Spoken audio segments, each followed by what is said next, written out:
جامع ترمذی میں رسول اللہ صلی اللہ علیہ وسلم کا فرمان ہے، آپ نے فرمایا من اغتسل یوم الجمعہ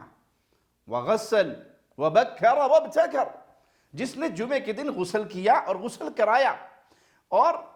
مسجد میں جانے میں جلدی کی، سویرے پہنچا اور جا کر خطبہ سنا خاموشی کے ساتھ، کوئی لغو کام نہیں کیا، کان لہ بکل خطوہ، اس کو اللہ اس کے ہر قدم کے بدلے اجر دے گا، یخطوہا، جو بھی اس نے قدم اٹھایا مسجد جاتے ہوئے، اجر سنت، ایک سال کا اجر، صیامہا و قیامہا، ایک سال کے صیام و قیام، روزے اور تہجد پڑھنے کا اجر ملے گا۔ جو جمعے والے دن غسل کرے، غسل کرائے، صبح سویرے ٹائم سے وقت سے